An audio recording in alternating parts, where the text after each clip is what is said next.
The school board meeting for Tuesday, July 16th is now called to order. We will have our invocation tonight by Pastor Ramon Ortiz from Nacion de Fe Church in Kissimmee. Our Pledge of Allegiance by Mr. R. Scott, Principal at Toho. Our mission statement will be read by Mr. Hernandez, the new principal of Dinjon Middle School. Our interpretation services will be by Arbani Garcia, Coordinator of Multicultural Department. If you will now please stand with me.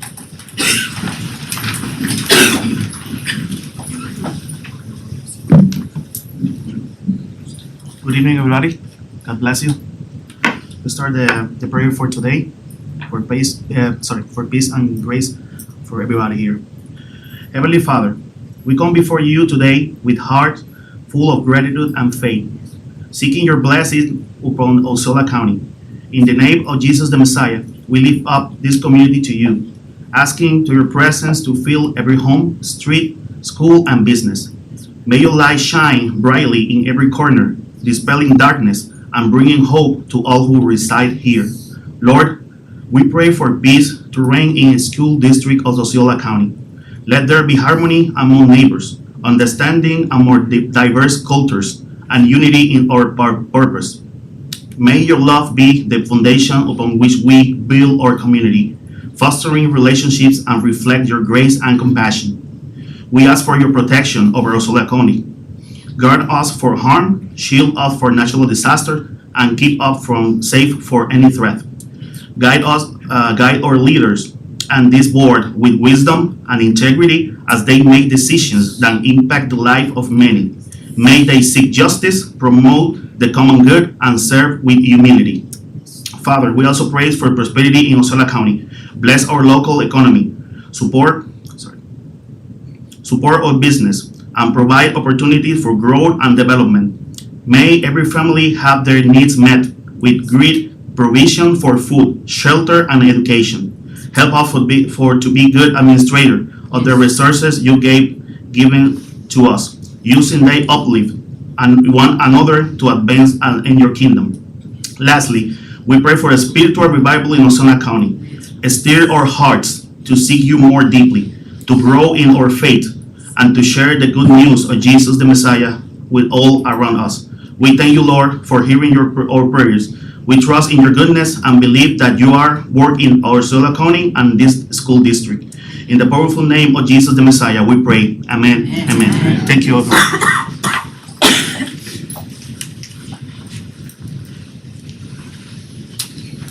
Please join me in reciting the Pledge of Allegiance.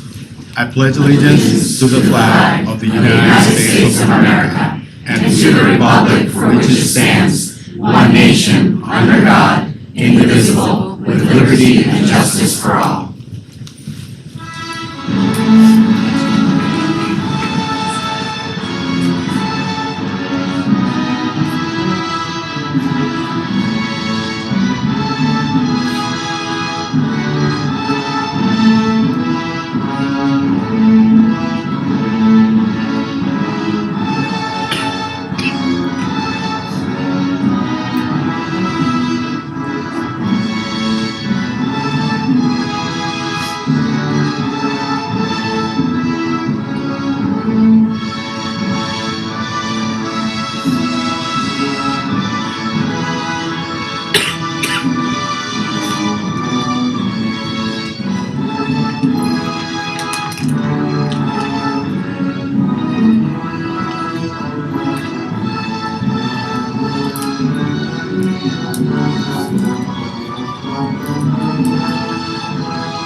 The School District of Osceola County is inspiring all leaders to reach their highest potential as responsible, productive citizens.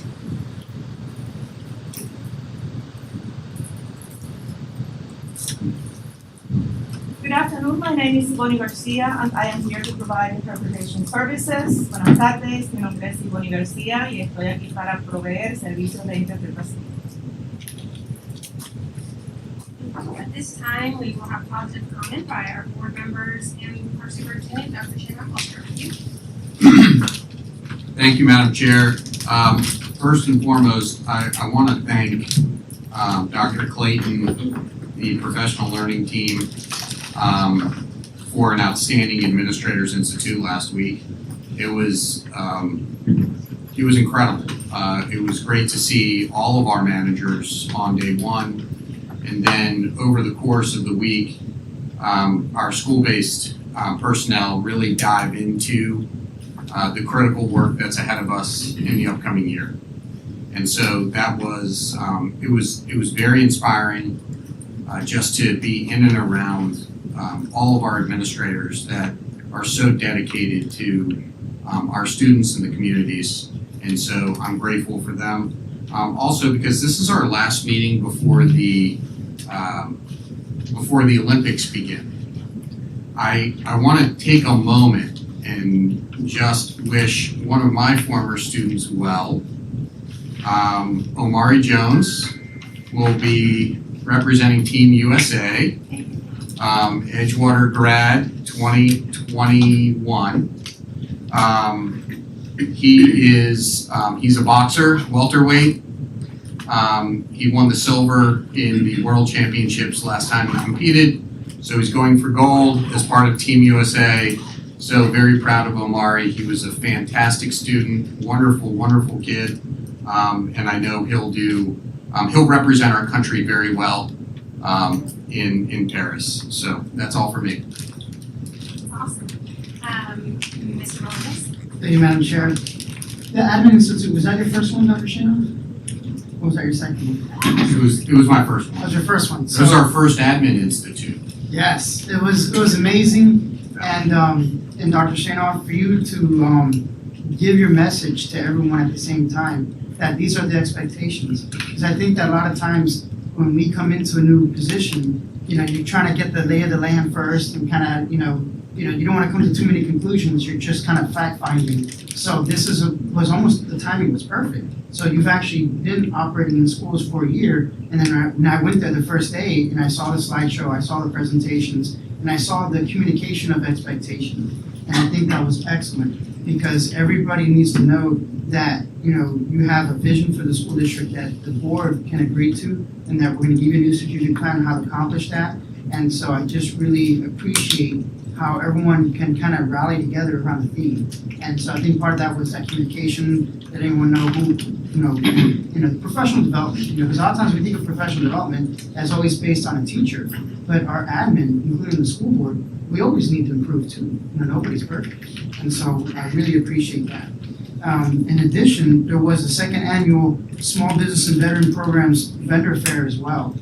Excellently attended. The very first year, we had a high turnout, and you think that, okay, those are all the small local vendors that are in the district, they're not gonna come back the second year. But the fact that Katrina's office outreached to a whole bunch of new people, and it was nice to see new participation. Because I think that's important, that a lot of times, if you're a small business, if you have a tendency to get intimidated, like, whoa, this is the big bad school district, $1 million contracts, is that really for me?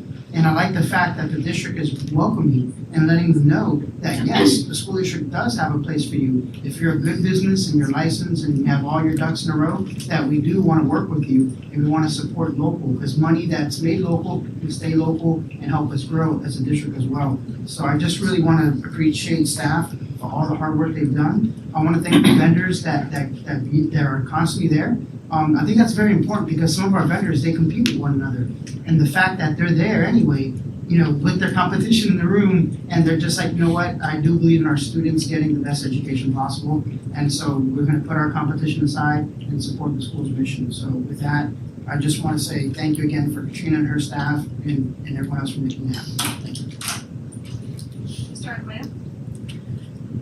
Aguayo? 4 years ago, it was maybe three and a half years ago, someone came up to me in a Publix, and I remember recounting this up here, that someone came up and stopped me in a Publix and started praying over me and saying, you know, we really, you know, appreciate you, and I just wanted to pray over you, and how touched that was for me, right?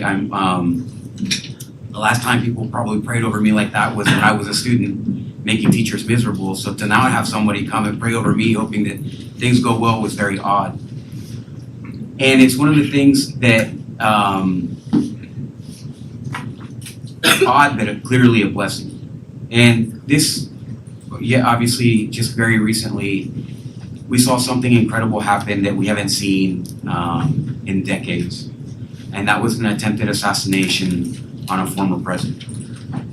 So I was watching that live, and to see that, I think it's something that very few people can understand exactly. I think everybody's shocked, everybody was holding their breath. Me, it was very recognizable.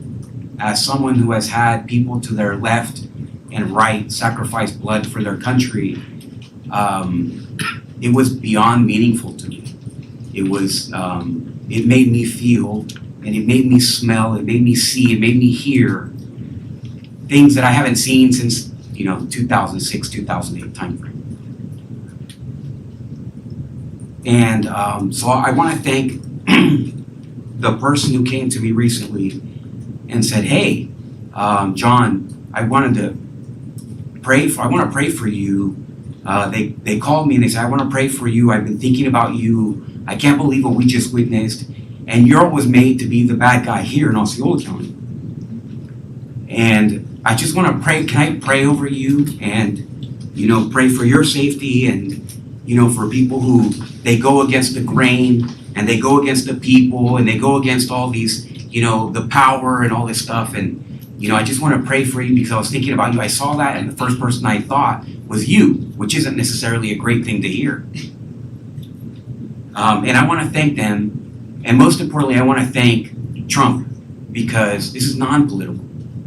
For someone to get shot in the face and then to rise up to their feet and pump their fists in the air and say, fight, fight, fight. It's not about Trump. I think that now so many people have come to the conclusion and understanding that this is about, he was saying fight for your country. He wasn't saying fight amongst yourselves. He was saying fight for each other, fight for your country. And that is something that I can get behind 100% because I've done it before. And I have. And I fought with every ounce of my soul and my being for this country. And to see someone spill blood on our own homeland, that hasn't happened since 1865. And I think that's just really incredible to watch and to see where our country is right now. And at some point, I think it is going to be in your hands. In your hands who are watching, the people who are watching from home, and the people who come out in the near future and make their voices heard, because this country has to change. We need a change. And that change has to come in the form of leaders who are willing to sacrifice their careers for the benefit of this country and this community. And I can tell you, you don't have that now. Right now, what you have is people who are putting their careers and their own interests ahead of yours as a collective body. Those are not the people who should be running for office. So thank you all. And thank you for all the prayers over the last 4 years. I remember each and every one of them. I remember each and every one of your faces. And I feel very blessed that somebody would think about me or my safety. And I'm just extremely appreciative and honored by it. So thank you. Thank you, Ms. Castillo. Thank you, Madam Chair. I was also at the Admin Academy, but I was not there at the first day, so I missed Dr. Shanoff's presentation. But I did get to witness our attorney's presentation, as well as the fellowship that I witnessed with our assistant superintendents, and just to be in that room and seeing students as a focus, I think was what I took away from that experience. The students were centered everywhere. You can look anywhere without seeing a cartoon student, but a student nonetheless. And just to see that that is where this year is going and that is the focus of our team is really inspiring. And just thank you so much for making space for me that morning to attend. Thank you, Madam Chair. Thank you. I just want to echo some words Dr. Shanoff shared just a little bit ago with our new appointments. That one of the biggest things that they need to do as they journey into these new roles is to continue to take care of themselves and their families first before everything else. Because if you don't do that, you're not going to be able to do a good job. And so with the few weeks that we do have left of summer, everyone's starting to echo that sentiment on social media and things. Oh my gosh, summer's almost over, school's gonna start soon. I just want to remind all of our teachers and our staff and our family members to make sure you're taking that time. I took that time with my family last week. We spent a few days up in Georgia at a cabin and we just hunkered down and enjoyed each other and cooking at home and making puzzles and watching movies and reading books. So please make sure you're doing that with yourselves and with your families and continue that through the school year though. Take those moments of time that you have to really re-energize yourself because the work can only be done when you are fully energized. So I just want to remind our staff and our families and our community of that so that we can have a great successful new year. That was definitely evident last week at the Admin Institute. I was happy to be there on the last day and get to see some of the professional development that our teachers were embarking, or our administrators were embarking on as a collective whole, and I'm excited for what is to come this next year. With that, we are moving on to our presentations. We have a special presentation by Mr. Hernandez, the principal of Dinjon Middle School, so you are welcome to come up. He didn't get to accept his appointment at our last meeting, so he's accepting it now. Thank you so much. Good evening. I stand before you today humbled and honored to accept the position of principal at Dinjon Middle School. I am deeply grateful for the trust and confidence that have been placed in me, and I pledge to dedicate myself to fully being the best principal I can be for the Dinjon community. It is important to note that I was born in the year of the dragon, and now I am an active member of the House of the Dragons. I would like to express my sincere gratitude to Dr. Shanoff for seeing something in me. I am very thankful for the opportunity to return and to have this moment. You allowed me to travel during my previous appointment and explore a new part of the world. Over the past few months, I have learned a great deal from you, and I look forward to executing my new ideas that of course include the fourth option. I also want to thank the school board for putting the trust in me in this new role. Furthermore, I would like to thank Dr. Clayton, Dr. Allen, Dr. Reyes, Ms. Ray, and of course my new boss, Ms. Henninger, for their role and support and their guidance. Without a doubt, there is no way I could stand here today without the mentorship of Dr. Evans. Words cannot describe the level of respect that I hold for you, and I thank you for the investment you put in me. I hope to make you proud in this new role. I must say, there is one individual who truly saw my potential and allowed me to excel as an assistant principal. Ms. Joanna Santiago holds the heart and wisdom of a true school-dedicated leader and understands people for who they are. I hope to be half the human and principal you are as you establish an impeccable pathway in my learning. I thank you for growing me, and I will miss you very much. My love for you will forever be an unbreakable bond. Today I am joined by my mother and sister that came all the way from Texas. Though my father cannot be here today, I know he is proud of the transition to a school principal.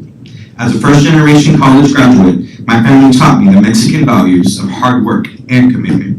I promise I will implement everything my family taught me and show humbleness to all of the human beings that surround me. In addition, I'm also joined by my life partner, Urayawan, who supports me daily and continues to be a strong pillar at home. Lastly, I'm extremely thankful to have my dedicated friends in attendance today. You are also important in my life as you continue to champion your friendship and support me. As the new principal at Dinjon, I'm committed to fostering an environment that encourages growth, nurtures talent, and inspires excellence. I believe in the power of education to transform lives and societies, and I am dedicated to ensuring that every student in our care has the opportunity to realize their full potential. With this in mind, we will reinforce the message that learning is required. I am aware of the challenges that lie ahead. However, I am confident that with the support of the dedicated staff and the enthusiasm of our students and the backing, of course, of our parents and community, we can overcome any obstacle and achieve our goals. In conclusion, I would like to say that the journey of education is a shared responsibility. It required the collective effort of teachers, students, parents, and the community. As your principal, I look forward to working with all of you to create a vibrant, inclusive, and nurturing learning environment for our students. Thank you once again for this incredible opportunity, and I am excited to embark on this journey with you all, and I am confident that together we will make a significant difference in the lives of our students. Thank you.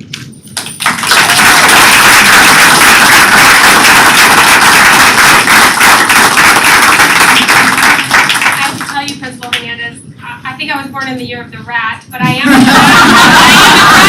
I did go to Din John, and I don't say it enough. I went to OHS, and I tell people all the time I'm a cowboy, but I'm also a dragon, so I'm excited to see you there and see what you'll do for the school. You even got a haircut for the school. With that, we are now on to a presentation by Ms. Castillo, Certiport National Teacher of the Year. Ms. Mojes. Yes, thank you so much. And I'll start from here because I want to let everybody know how incredible Ms. Mojes is. If you don't know Ms. Mojes, she is an incredible graphic designer, a business owner, and the teacher at Toho, and a friend. I met Ms. Mojes about 15 years ago at Apple when we were both trying to figure out who we were going to be. And it's business time. I still remember that, Ms. Mojes. So Jenny Mojes is from Trinidad and Tobago and has lived in Osceola County for 24 years. She has worked for Apple and Microsoft and has been able to open up her own design studio and has a passion for teaching, which is apparent if you walk into her classroom or if she's talking about her students or if she's thinking about her students, which is pretty much all the time. I can attest to that. And she's mentoring the future graphic designers and web designers here in Osceola County.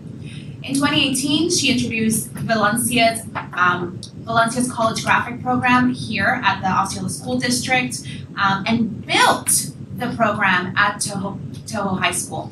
This program is now #1 in the district and has won the Adobe World Championship competition in 2022 after just 6 years of being active. Jenny is also a longtime supporter of the Adobe Certified Professional Championship program, empowering one of her students to take home the title of Adobe Certified Professional World Champion right here in Osceola under her mentorship. She sends students to this program every year. She is empowering the next generation of graphic designers with real-world experience that prepares them for their future careers.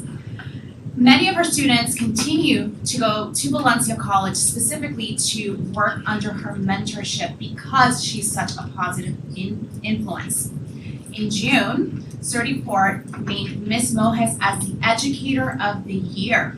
And we are so excited to celebrate Ms. Mojes' accomplishments tonight. She has made it her mission to live the passion of being a servant leader in our community, and she fights for her students every moment of the day. And she strongly believes in hard work, dedication, and that she can achieve anything. So Ms. Mojes, I will invite you to come over to the front.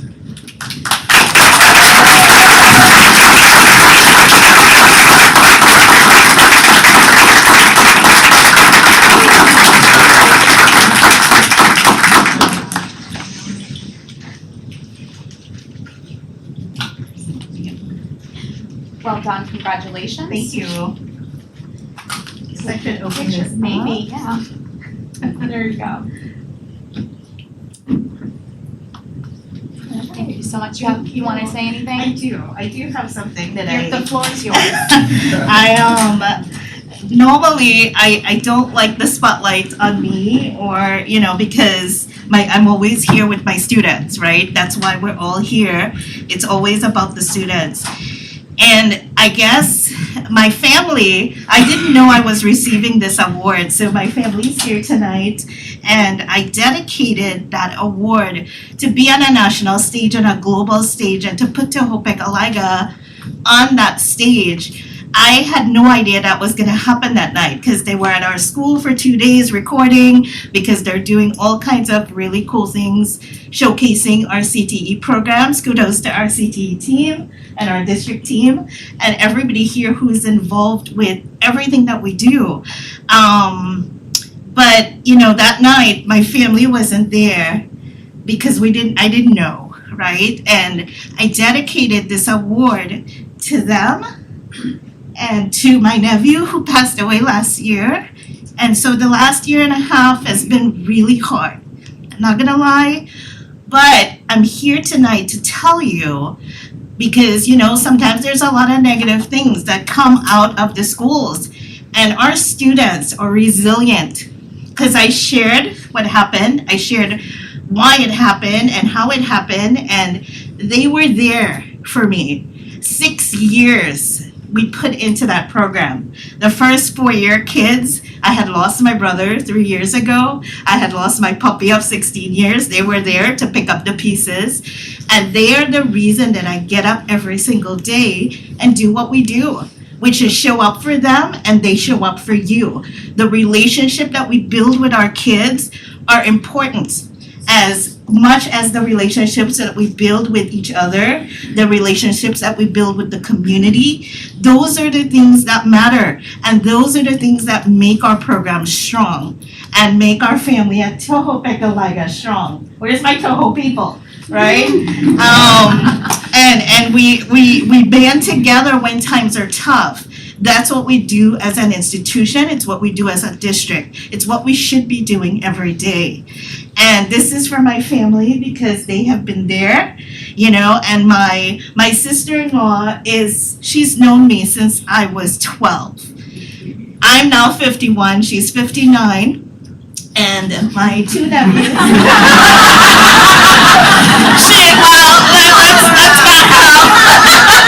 She has known me. Well, she got married to my brother when she was 22, right? So she's an ordained Trini because I'm from Trinidad. She moved to Trinidad, and we have 2 boys in our family. One of them is here tonight, and they're my kids too. Like, I have furry children. I don't have human. My students are my kids.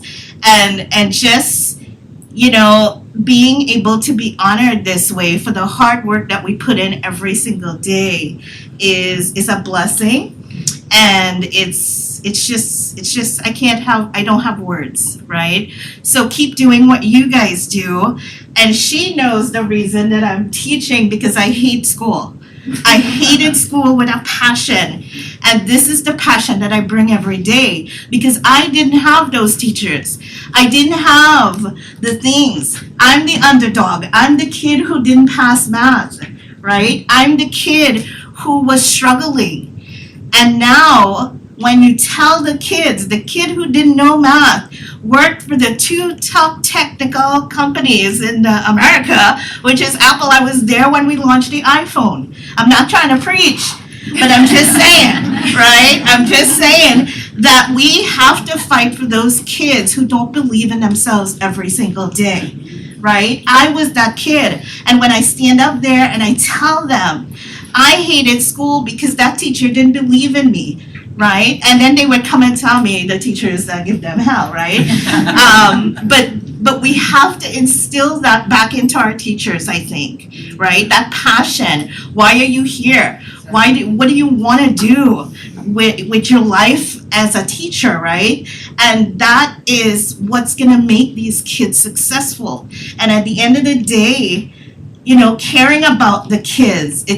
I know we have to pass our core classes, but our career classes and our career technical classes are where they're going. That's their future, right? And it's mind-boggling how these kids receive our programs every single day. And we have 13 programs at our school.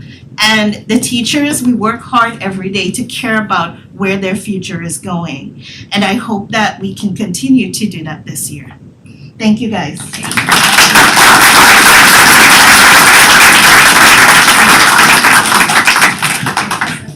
With that, we are on to our appointments and transfers with Dr. Shanoff. All right, thank you. Our first appointment this evening is Leticia Roman as our next Director of Grants Management.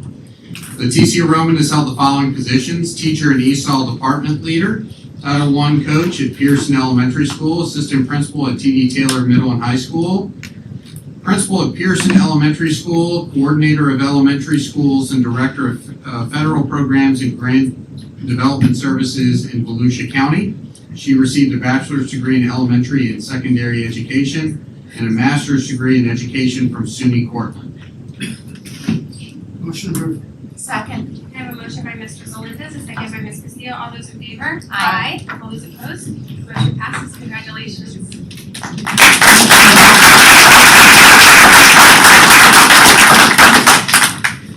Good evening, Madam Chair, school board members, and Superintendent Dr. Shanoff. I am deeply honored to stand before you today as the new Grants Management Director. I just want to say thank you for your trust and support in this role.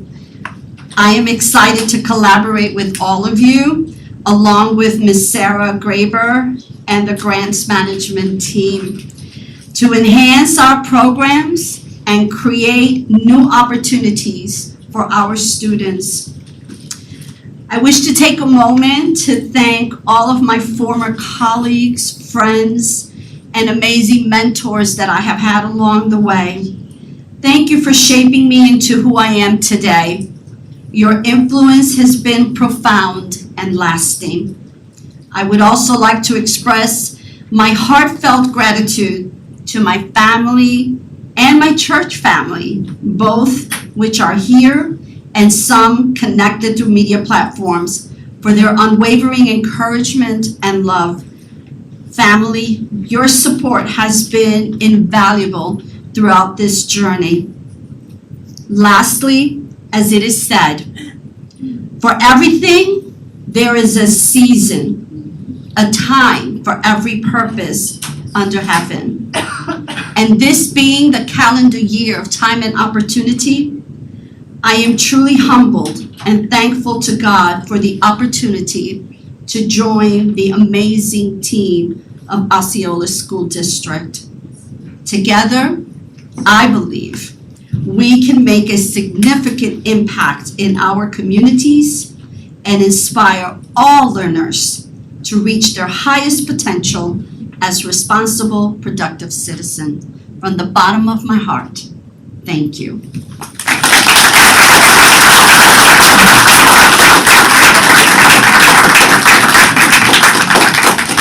The next appointment is Dr. Matthew Roy to be the next assistant principal at Osceola High School. Dr. Matthew Roy has held the following positions: English Language Arts teacher, middle school division assistant principal for the American International School in Egypt, assistant principal at Fort Pierce Westwood High School, adjunct instructor at Florida Atlantic University, and assistant principal at Southport Middle School.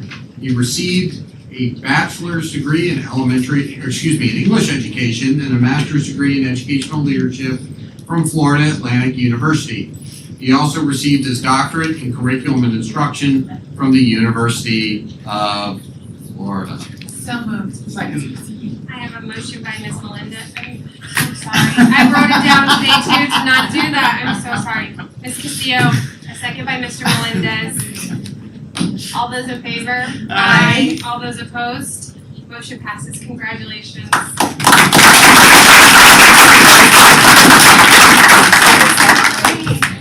Dr. Shanoff and members of the school board, I am incredibly honored to stand before you today, and I would like to thank you for this amazing opportunity to serve the students and families of Osceola County.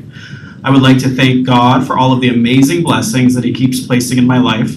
I am forever humbled by the divine gifts I continually receive in my life, and I have committed to serving others to show my gratitude for His grace. I would like to thank my family for their love, kindness, and unwavering support of my goals. I would like to thank Dr. Kennedy for seeing my potential and giving me the opportunity to work and grow under her leadership. I would like to thank Dr. Clayton, Dr. Allen, Dr. Evans, and Ms. Ray for providing support and welcoming smiles to me as I embark on this new chapter of my life. I would be remiss if I did not say thank you to the mentors that I had in St. Lucie Public Schools, my principal, Susan Seal, and my executive director, Mona Ray Miller Buchanan. Their mentorship and friendships have guided me toward my path as a servant leader, and I take their lessons that they taught me forward to influence a new generation of leaders and learners. I would also like to thank Dr. Taka Mays from Florida Atlantic University, who has been an avid supporter of my journey. I truly believe that she is one of the many gifts that God has placed in my life. I'm beyond excited about working with the students, teachers, and families of Osceola High School. Thank you again. I really appreciate it.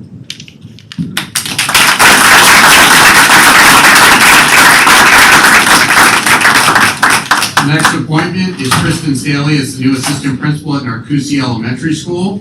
Kristen Staley has held the following positions: teacher at St. Cloud Elementary School, ESE teacher at Narcousie Elementary School, and literacy coach at Narcousie Elementary School. She received a bachelor's degree in education from Canisius College, as well as a master's degree in reading education from the University of Central Florida, and a second master's in educational leadership from American College of Education. Motion by Ms. Castillo. Second by Mr. Melendez.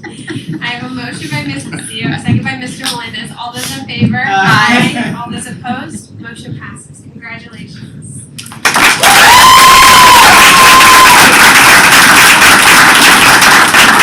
It's my support corner. I want to start by thanking the board and Dr. Shanoff. I'm so honored and excited to be accepting this role tonight. I would also like to thank Dr. Reyes and Dr. Clayton and Dr. Allen and Dr. Evans. Thank you so much for this opportunity. I started my career in Osceola County 20 years ago under Mr. Kaufman, my very first mentor. Yeah, way back then. I've worked with so many amazing mentors and leaders in my years in Osceola, but Mr. Noble and Ms. Honeycutt have been integral parts in my leadership journey. I'm so grateful for their encouragement, guidance, and support. I can't forget to thank my parents, my husband, and my best friend for their unwavering commitment to helping me achieve all of my goals, and to my children. I am grateful for their patience as they have endured many late nights and early mornings without too much complaining. There were always snacks, always. I've been at Narcousie for 7 years and it has become my home away from home. I look forward to continuing to support everyone in this new role. We have made so many achievements at Narcousie, and I look forward to our next chapter together. Thank you so much.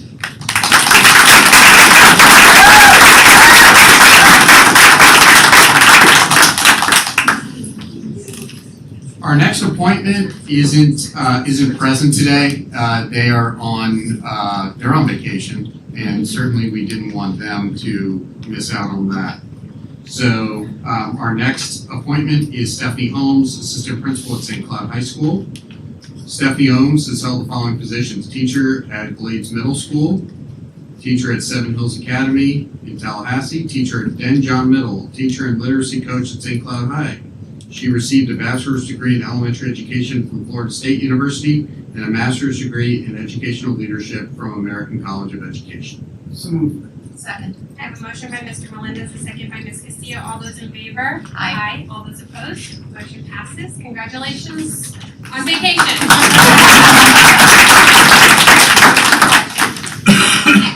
Our next appointment this evening is Yahaira Diaz Morales as the new assistant principal at Kissimmee Middle School. Yahaira Diaz Morales has held the following positions: teacher at Kissimmee Middle School and district resource teacher for Osceola Schools. She received a bachelor's degree in general science from the University of Puerto Rico and a master's degree in educational leadership from American College of Education. So moved. Second.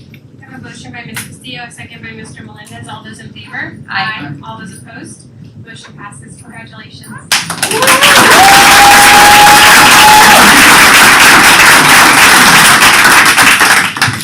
I want to start to say that I will speak from my heart because this happened today. So I'm very grateful and thankful for the board members and Dr. Shanoff and Dr. Clayton for this great opportunity. I want to thank God for a blessing that, gave me this path and passion for education, which I will continue doing at KMS. I want to thank people that trusted me here at the district, Dr. Allen, Ms. Henninger, Cynthia Long, that is not here with us today. She's at home, but I want to make sure that she knows that I appreciate her and all of you for trusting in me and being a role model for me in these 2 years and before that.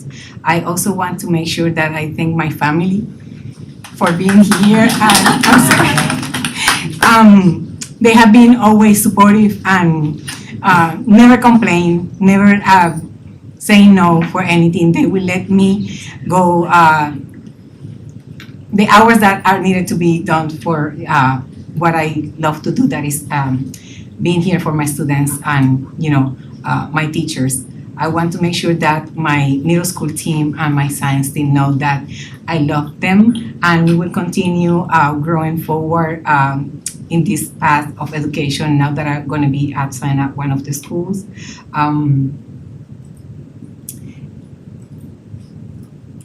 I think I hope that I don't forget anyone. I want to thank one more person, yes, Mr. Whedon.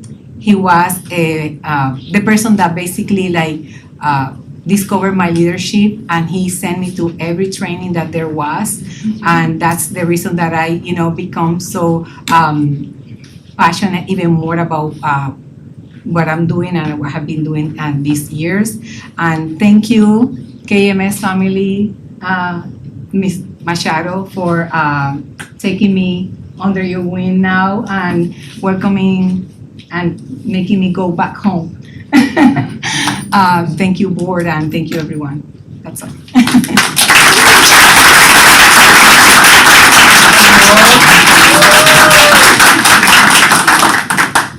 With that, we are recessing our regular workshop for our rulemaking cycle for 24-25, cycle A.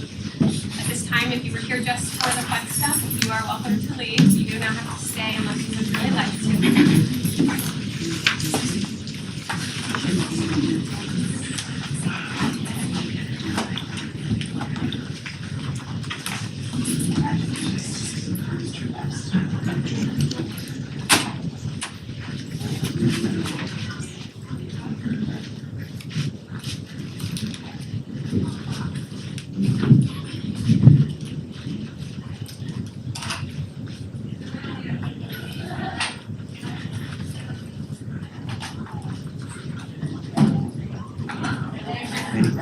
All righty.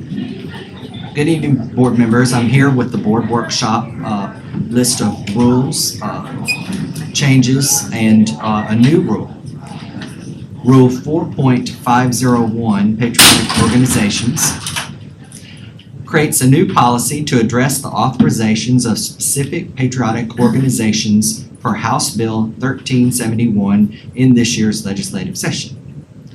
The remainder of the rules are existing rules with revisions thereto.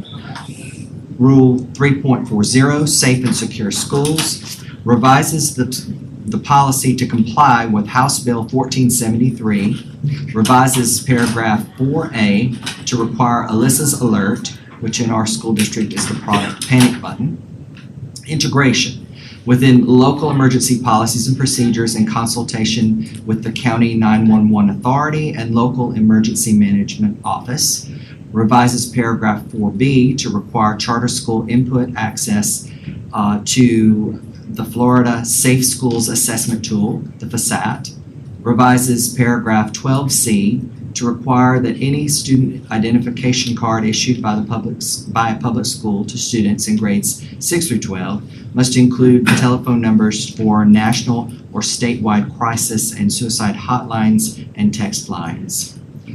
Rule 5.141, School Choice, revises paragraph 10A1 to clarify student behavior expectations and disciplinary consequences for the purpose of revocation of choice assignments. Rule 6.11, Employment Defined, revises paragraph 7B3B to require the approval of the superintendent or superintendent's designee and or statement within the employee's job description for full-time remote work. Rule 6.145, Substitute Teachers, adds paragraph 2 and revises paragraph 3 to distinguish between employment requirements for short-term versus long-term substitute teachers. Rule 8.603, Artificial Intelligence Acceptable Use, revises the citations of Florida statutes. We'll have additional rules coming to you between now and the actual public hearing. and I'll make certain that you receive that information as soon as possible. Most of them are related to the existing rules that I just read from, school safety and such. The last change is to the Code of Student Conduct. It is a strike-all amendment that replaces the existing policy document entirely and includes revisions to comply with state and federal law and to provide district-wide consistency. And the same is true for the Code of Student Conduct, matrix of infractions and possible consequences. School board members, if you have any questions at this time, we'll gladly take them. And we will be bringing these back on August the 13th for your final approval and a public hearing prior to it. Mr. Melendez, you're recognized. Are the student IDs gonna get modified for this school year? Because it says something about like, it has to have like a crisis hotline written in the back. Do we have those prepared for this following school year? Or is that something for the next one? I can provide an answer as what I was told, and if there's anyone on the leadership team that wants to add, please do. My understanding is that the IDs have that requirement already. This simply revises the policy to comply with that statute and have it in policy, but we're complying with that already is what I was told. No other questions? We already supplied that information on the badges themselves. Is this just informational? Do we have to vote on this? Or- It's just Not tonight, this is just a workshop. I don't see any other questions, so with that, our rulemaking cycle A is now adjourned and we're back to our regular Thank you, meeting. board. Thank you, Mr. Boyd. We are now on to agenda modifications. Dr. Shannon? So there's only one, Madam Chair, and that would be that the board needs to select a member to serve on the FSBA Advocacy Committee. I'm not sure if you want to tackle that vote tonight or you want to do that at the next meeting. I think it's just a discussion item. I don't think it has to be voted on, but if there's anyone that wants to serve as advocacy chair, that's open at this time. It's not chair, advocacy representative from our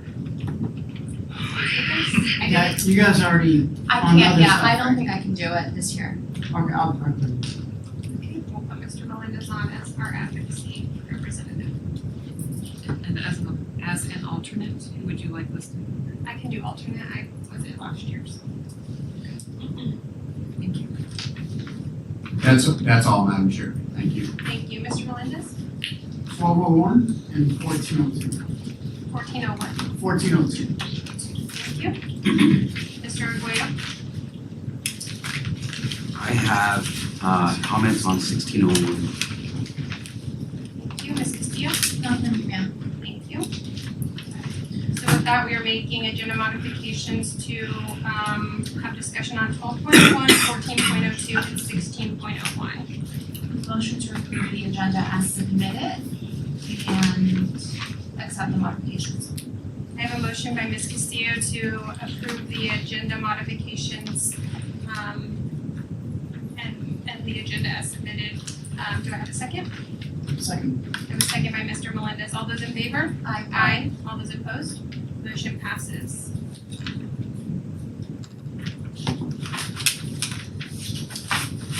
We're on to 12.01, Mr. Melendez. Thank you, Madam Chair. I'm actually in support of this item, but this is a part of the larger ERP transition. And so I just felt that it was appropriate that while we're doing the second amendment, that staff kind of gives us an update on where we are in this process. So before I give Mr. Thorne an opportunity to chime in, let me do my best. When the district, when the school board provided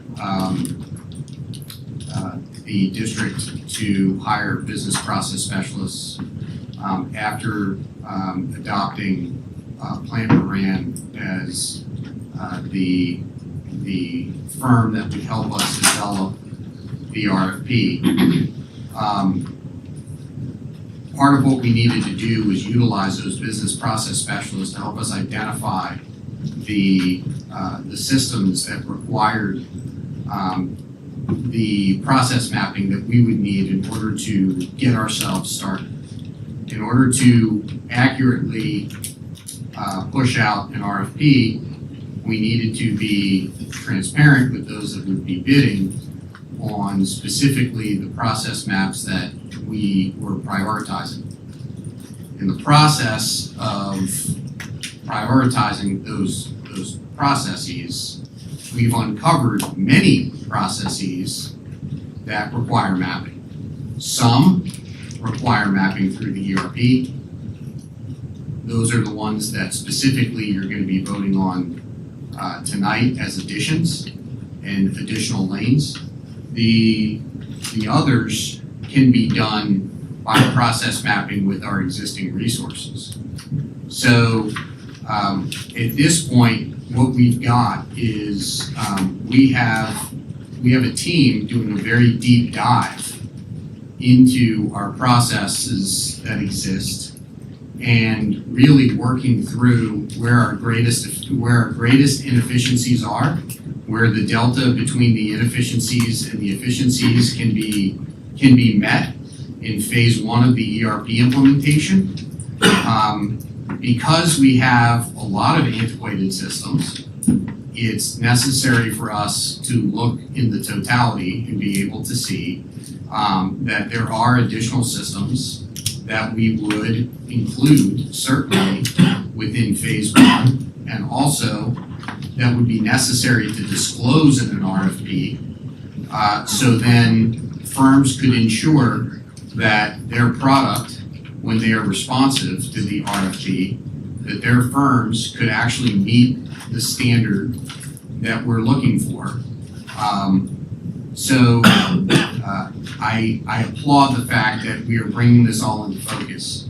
The worst thing that we can do is go down this road, go out for RFP, and then look back and say, we have processes that we have not identified, and then undo some other pieces that are kind of hooked up to the backbone and not be able to do this right.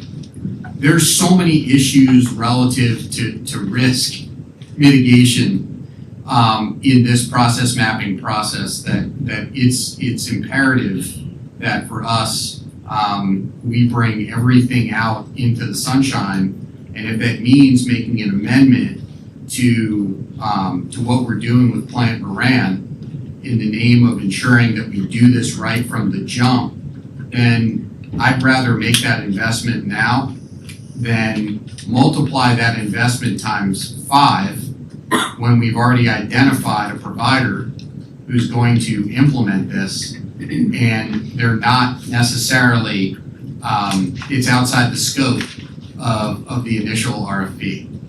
Did I capture that accurately? I have nothing else to say. So, I guess as a follow-up question to that, just out of curiosity, I know the main impetus for the ERP system was to replace terms because it's obviously a legacy system. But during the business process mapping, process, I say process 10,000 times, but is there any other software programs that it's looking to do to get rid of at the same time? Because that way there's not redundancy, in that respect? absolutely. So I think you nailed that right on the head. So as we're going through this process, we're identifying what we call shadow systems or other systems that may be built in like access databases or things of that nature that need to be replaced. So a good example of that is grants management. Right now it's stored in an access database. It really needs to be a system on its own. I've always said that this process is going to spawn many other projects as we encounter them. So that's kind of what we're doing right now. So we had an initial 20 that we looked at, and during that process we did what we call the current state mapping. What we know today exists and how it runs. We wanted to capture that, which we have done.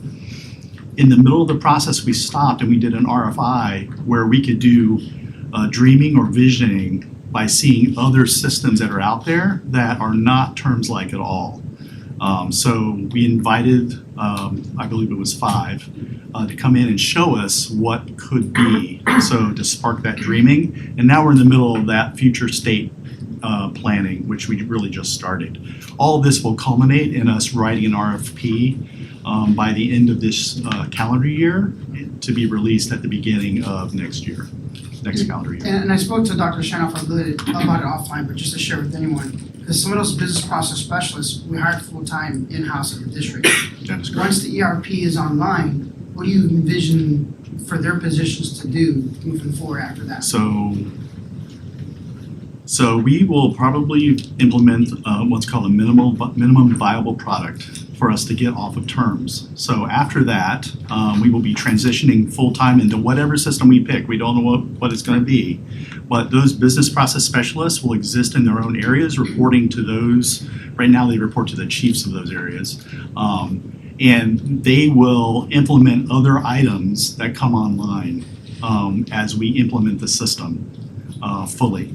So they're going to have a full-time job going forward. It's going to be a lot of work to get these things implemented over time and to start adding things, because rules and regulations are constantly changing. Those things will have to be implemented. One of the things that we haven't really talked about a whole lot, but that we're doing internally, especially from an information systems point of view, is we're moving from what's called a waterfall methodology to an agile methodology. So, and what I mean by that is these business process specialists or business analysts will be working hand in hand with the end users, making sure that the vision that the end user has will be fully implemented by the teams that are doing the implementation, whether it's the vendor or ourselves in-house. They're going to be the liaison between those two groups and are vitally important that this happens. They're going to become the repository of the knowledge for those areas that they work in. So that's our current vision for that. Are there any further questions, Chair, if the rest of the board has any Mr. questions? Arguello, your recognize? I'm sorry, Mr. Doran just answered my question with the waterfall. Mr. Melendez, you're done? Yes, I'm done. Motion approved. There's no further questions. Thank you. Second. I have a motion by Mr. Melendez, a second by Ms. Castillo. All those in favor? Aye. All those opposed? Motion passes. We are now on to information items. We have our superintendent's proposed budget for fiscal year 24-25. Ms. Krieger.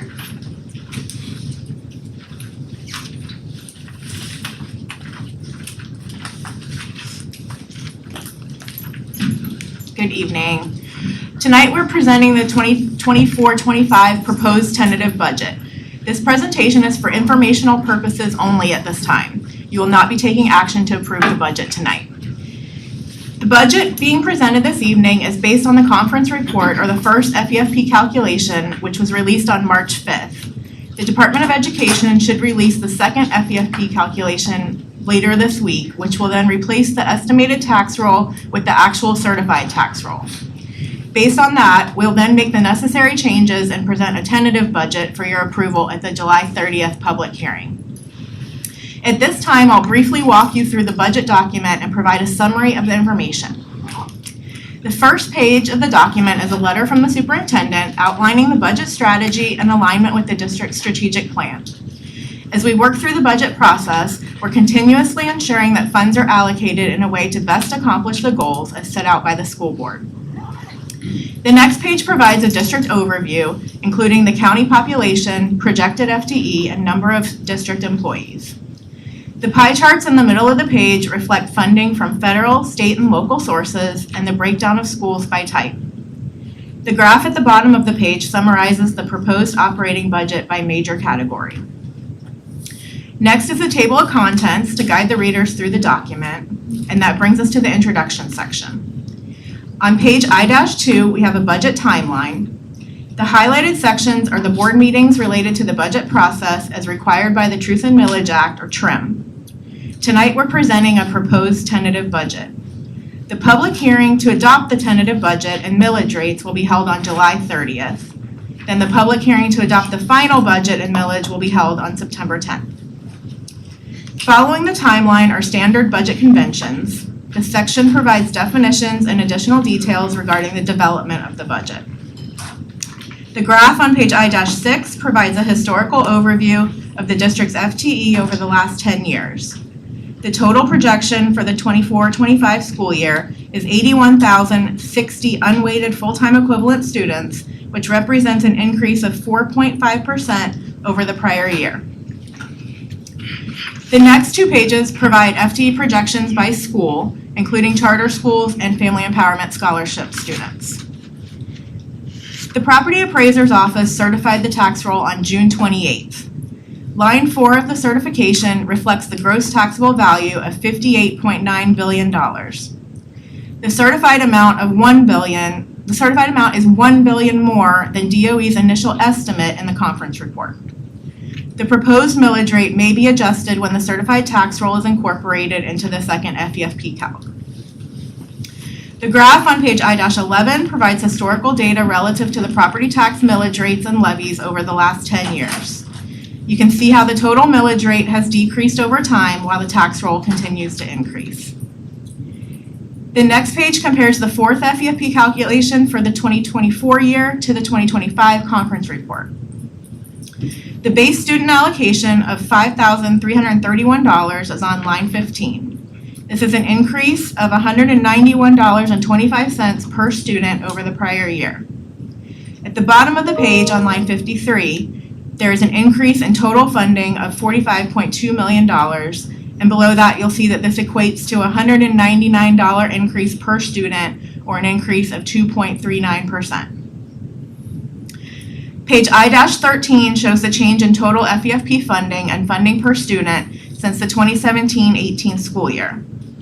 Although funding levels have increased over the last several years, please keep in mind that the large part of the additional funding per student has been allocated to restricted programs, including safe schools, mental health, and teacher compensation initiatives. For the 24-25 year, the increase in the base student allocation includes funding for teacher salary increases. Page I-14 shows a statewide ranking of funding per student, with Osceola currently ranking 66th out of the 67 school districts. On page I-15 is a summary of the overall budget by fund. The detail supporting this summary is in subsequent sections of the budget document. The top right section shows the total proposed millage of 5.440 mils, and the bottom right reflects the total proposed budget of $2.1 billion. Since the certified tax roll for Osceola is greater than the estimate that was used in the conference report, we're expecting a slight decrease in the RLE millage rate to net the same revenue from local collections. The next section of the budget document presents samples of the resolutions to adopt the tentative millage rates and the tentative budget. These amounts will be updated based on DOE's second FEFP calc, and we'll be seeking approval of these resolutions at the public hearing on July 30th. TRIM requires the board to publish specific advertisements related to the budget. The next few pages include samples of the following advertisements. First is a notice of budget hearing. Since the proposed millage rate exceeds the rollback rate, we're required to publish a notice of proposed tax increase. Next, we have the budget summary ad, which is similar to the budget summary that we discussed previously, except here it's required to exclude our internal service fund. And then we have the notice of tax for school capital outlay. The final version of these ads will be published in the Orlando Sentinel on Sunday, July 28th, as required by TRIM guidelines. The general fund budget is the operating budget for the district. It accounts for most of the district's salaries and benefits and other operating costs such as utilities, fuel, supplies, and equipment. Page 1-3 is a long-range forecast for the general fund. The 2023-24 figures are still estimates as we're currently in the process of closing out the last fiscal year. For the 24-25 year, our forecast is an operating deficit of $10.5 million, which is an intentional strategy to spend down our fund balance while providing salary increases for our employees as we continue to align our future revenues with recurring expenditures as moving forward after the expiration of the ESSER and ARP federal grant dollars. The proposed level of spending will result in a financial condition ratio of 7.4%. The general fund budget summary provides the same information with additional detail. On this schedule, estimated revenues are presented by funding source and appropriations by major category. Pages 1-5 through 1-7 are supporting schedules. Each of these schedules also compares the 2024-25 tentative budget to the 23-24 adopted budget. Page 1-8 shows the detailed educational enrichment allocation budget, formerly known as SAI or Supplemental Academic Instruction. Several programs previously funded through this allocation have been shifted to remaining ARP funding for one more year. Page 1-9 shows the detailed budget of the reading plan. Page 1-10 shows the detailed budget of the mental health allocation. The following 3 pages show the detail of the Safe Schools allocation used to support school resource officers, along with supplemental line item funding to support additional Safe Schools initiatives. Beginning on page 1-14 is the full list of line item allocations. And then switching gears from the operating budget, the debt service fund accounts for all of the district's long-term debt. Similar to the schedules in the general fund, a summary of revenues and appropriations is included with a year-to-year comparison of the budget. The summary is followed by supporting schedules by fund. Pages 2-7 and 2-8 list future debt service payments through 2034. The total principal amount outstanding is currently $239.8 million. The sum of principal and interest payments through 2034 is $302.3 million. The debt capacity analysis on page 2-9 shows the amount of 1.5 mil capital outlay funding that is obligated for the repayment of debt. At the bottom of the page, the percent indebted measures that amount as a percent of revenue. Since the district has not issued debt to build new schools in recent years, this percentage indebted continues to decline as the district pays off our old COPS debt. The debt capacity analyses on page 2-10 shows the amount of sales tax funding that is obligated for the repayment of debt. The district has capacity to bond additional sales tax revenues to proceed with our planned timelines for the Oxa and Reedy Creek Elementary comprehensive renovations. Revenue and expenditure activity related to the construction and renovation of the district's buildings and grounds are reported in the Capital Projects Fund. The major sources of revenue for the Capital Projects Fund include impact fees, 1.5 mil capital outlay tax, and sales tax. Page 3-3 is a summary of the 5-year capital plan, which is followed by detailed plans broken down between capacity sources and non-capacity sources. On page 3-4, you can see that this plan includes funding for the construction of 4 new K-8 schools and a new high school within the next 5 years. On page 3-5, funding has been provided for maintenance and renovation of our facilities, along with funding for school buses, student computers, and additional technology items. In addition, funding is being set aside each year to plan for our future ERP system. Following the capital plan are standard schedules for revenues and appropriations and supporting schedules by fund.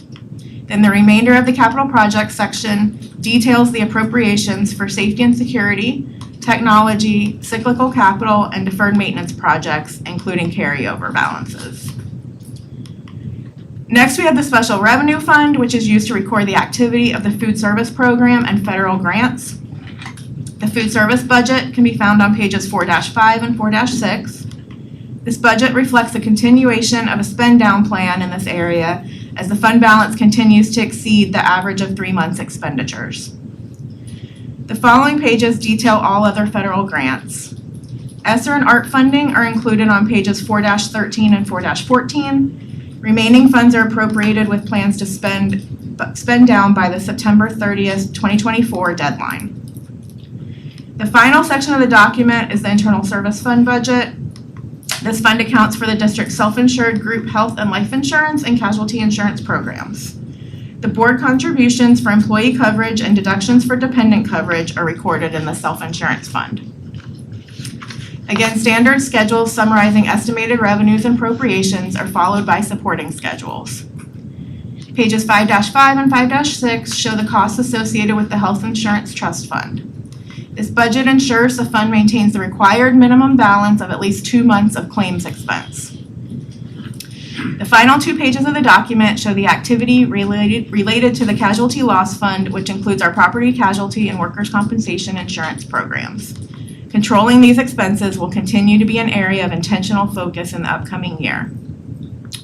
And board members, that concludes my presentation. I'm available to answer any questions regarding the proposed tentative budget at this time. Mr. Melendez, you're recognized. Thank you, Madam Chair. Just for clarity, because I was a little bit confused on one item that you said, because it sounded like, and it could be that I heard it incorrectly, it's Yeah. kind of fast. The RLE was, the required local effort was going down because the certified tax values had gone up. But then again, I heard that the millage rate, overall millage rate is going up. So how can the overall millage rate go up if the RLE is going down? The RLE will most likely go down, and which will drive the overall millage rate down. Okay, so yeah, so I Yeah, didn't hear down. that correctly. So I didn't hear the millage. All rate rates down. was proposing, all rates are down. Okay, yeah, I just think, wait a second, they sound like the inverse. I thought they should go in the same direction. No, you're correct. The rates will go down. Okay, the rate will go down. Okay. And then also, I guess this is kind of like a wish list into the budget since we're kind of discussing it.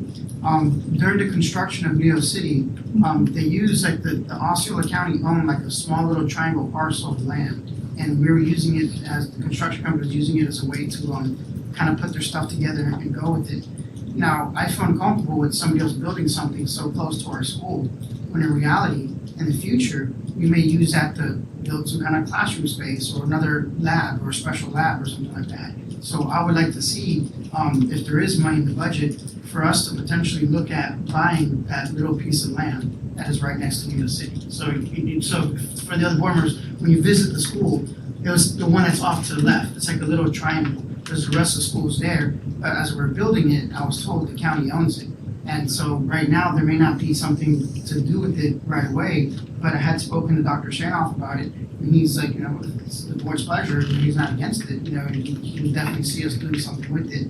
So the reason why I'm bringing it up now is because we always have like a 5-year capital plan. I don't want to interject something new and mess up the entire plan. So if I just kind of let us know ahead of time, what would, for staff analysis, kind of get an idea, what would be the market value of that?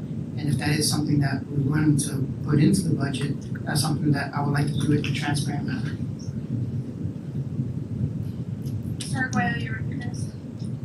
I'm not a big fan of banking land for increases in expenditures that are not planned. If strategically we needed that land, I would imagine that it would have been part of the plan. So that's also in Neo City, it's gonna be hyper expensive, and it doesn't seem like it's something that, we just built another wing. So in the part of building a whole other wing, we didn't consider buying that. If we don't need it, it's not our job. Here's the thing, we've already rescued Neo City by building a school there to begin with. So why we're gonna continue giving money to the county, that's all this would be, is just them surviving on something that's not working, and we're buying it without an intention or without a strategic reason. Thank you, Mr. Arguello. Ms. Castillo, you're recognized. Thank you. Sarah, for the ERP enhancement, I do see that we've been setting aside some funds. Is that gonna be then added to recurring after we finish this project? So the funds that we've been setting aside are capital dollars. We allocated $5 million a year for 5 years to essentially build up to $25 million for when we actually purchase and start to implement. After that time, then whatever the maintenance will be on it will be funded either out of capital or operations, depending on what's required to maintain that program at that time. Okay, thank you. I don't see any further questions. Thank you, Ms. Rieger. Thank you. We are now on to 14.02, information item on random search procedures. Dr. Shannon. Thank you very much, Madam Chair. We've been doing a lot of work on ensuring our schools are hardened, but then also getting into good practices as it is imperative that our primary responsibility is to ensure that our students are safe and our teachers are safe and our staff members are safe on our campuses. To that end, I want to thank the Safety and Security Task Force for the work that's been done, looking over some possible procedures and practices relative to random searches on our campuses to ensure that they, number one, were statute compliant, and number two, had the appropriate case law to back up what our processes were. So what I'd like to do is I'd like to turn over further discussion of this to Board Member Melendez. Board Member Melendez was the board member who has served on this committee and has worked directly with staff and other members of the committee, which is comprised of citizens and those in law enforcement, to make sure that our policy, to make sure that our practices comply with our policy 5.31. So, Mr. Melendez, Madam Chair. Mr. Melendez, you're recognized. Thank you, Dr. Shanoff. And just to confirm, there was unanimous support for this. So it wasn't like it was a split vote or anything like that. It was everybody agreeing that, random searches is something that we want to institute. But the issue was, when we looked at school board policy, it was already codified, but for individual students. What's making this different now is that we want the authority to do it to an entire classroom. So we don't want to target individual students. Now, I guess the staff can correct me if I'm wrong. Now, if somebody has a reasonable suspicion, we can still have the right to search somebody. But right now, the school board policy doesn't specifically state the school district's ability to search an entire classroom. And so that's kind of what we're looking at doing. And I remember Dr. Barrios and other folks, they're telling us that these searches were conducted by other counties. So we wouldn't be the first one. We're not creating something brand new. We just wanted to be able to do so in a compliant way of making sure that an entire classroom is being searched randomly, and not just by a specific school, but for all the schools. So that way no parent can sit there and say, hey, they're targeting my student, they're trying to come after me or anything like that. This is gonna be district-wide across the entire district. It's gonna be at regular intervals. If there's anything else, maybe Dr. Allen, because I don't want to sit there and summarize. He's the one that was leading it. So if, with the chair's permission, if Dr. Allen can kind of fill me in on the specifics. I just want to give you the broad support that the committee did vet it out, and we felt like this was something that was appropriate direction to move forward. Yeah, I want to thank Mr. Melendez for his leadership on this topic. And you did a good job of describing some things, but a couple things I do want to add. First of all, random searches of classrooms are nothing new for the school districts. In fact, back right after Columbine, the tragedy there where 12 students, one teacher were killed, and if you recall, even hundreds more could have had the makeshift propane bombs actually detonated. Hundreds more could have perished. I was the first year dean at Horizon Middle School at the time, and that was my first exposure to random classroom searches, not to necessarily to catch students doing something wrong, but more of a messaging to our community and to our students that it is a preemptive measure, that's something that please don't bring dangerous, illegal items to school, period. Where the difference now that under Dr. Shanoff's leadership, and Dr. Barrio and others coming from other districts, and I think it's a natural, good next step for us, is consistency in procedures. Whereas quarter of a century ago, myself, many other of my colleagues at the schools performed random searches, which school board policy specifically says all persons on school property are subject to random searches using metal detection devices.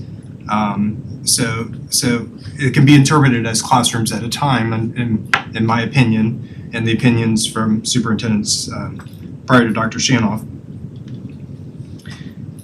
Consistency in the procedures and the messaging, and true randomization of classrooms and students being searched. Director Yates and Coordinator Gould have developed an actual electronic randomization tool that we would implement to select schools across the districts on a regular basis of classrooms. Principals would get a call. Principals, their administrators, and their designees, most likely deans, would be the only ones to perform searches of students' items, and not of students, but of students' items. One of the things that the task force, the law enforcement officers wanted to make absolutely sure is that our law enforcement partners weren't the ones doing the search, because really at that point that's not their scope. It's reasonable, it's randomization search from school administrators. We ask that they be nearby, outside of the classroom that's being searched, in the event that there is an illegal substance or item, or if there is an immediate threat of some sort, that they be able to act immediately. So really that's the difference between what has taken place in the past, where it has been really loose and a lot of leeway has been given from school to school to our principals. And Dr. Shanoff really wants to tighten up, increase transparency, and increase consistency. Ms. Castillo, you're recognized. Thank you, Madam Chair. Just a couple of questions. I did have a question about the cadence, but you did say it was randomized by some interesting tool, so I'll leave it at that. Regarding the random search process, is this happening at every school, every level, including our elementary school students? Is there any special care or attention being taken for those little ones who are going to have to experience this interesting new procedure? That's part one. I have an additional question, but I'll have you answer that. Sure. Thank you for that question, and neglected to mention, we're talking about secondary students only, grades 6 through 12. Okay, so not elementary. Yes, Thank you ma'am. for that. Appreciate that. Okay, and then I know that this was already technically a policy. I don't actually have the paperwork in front of me because I'm not signed in. But I don't remember reading in the attachment a communication plan for parents, so that they understand that this is going to start happening this school year. Do we have any information about that? So the plan is to absolutely go ahead and notice parents prior to the beginning of the school year that this would occur. Furthermore, we would have messaging going to parents of affected classrooms at the conclusion of the search. So they wouldn't have to wait to hear whether or not their student had been searched or not. So yes, this will be communicated out.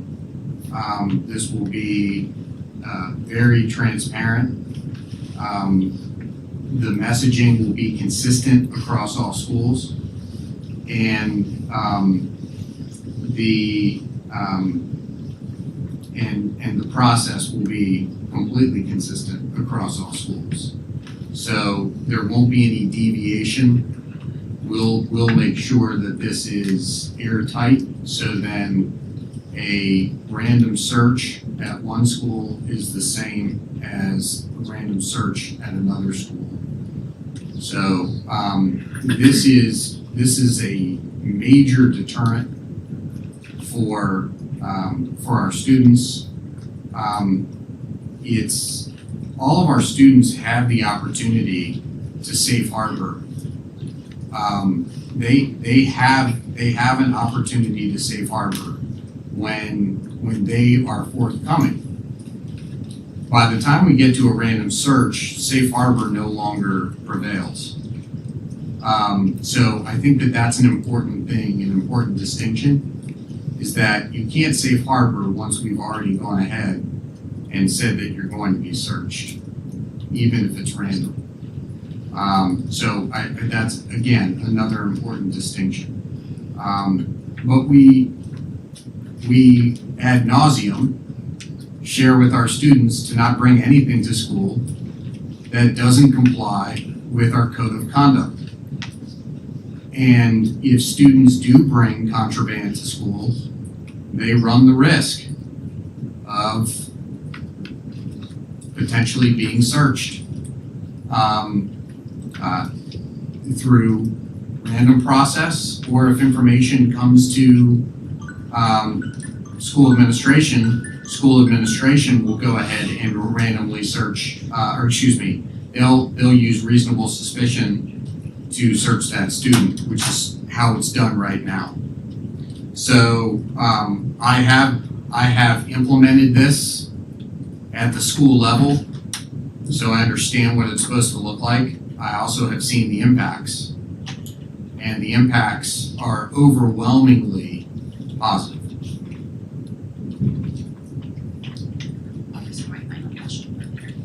Mr. Aguayo, you're recognized. I really hate this. I really hate this. I hate that we're in this position where this would even be considered, to be honest.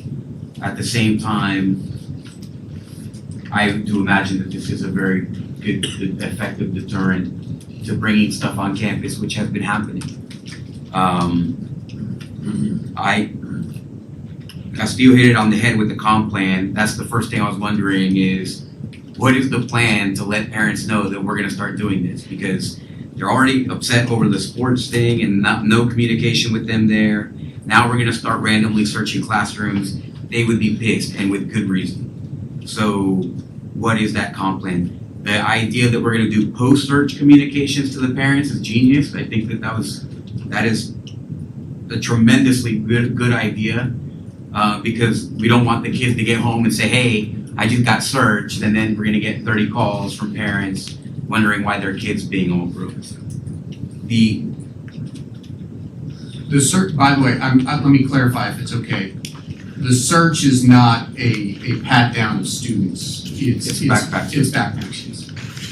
So, I mean, that's important to distinction, right? The distinction is, and there's different application of law for each one of those situations.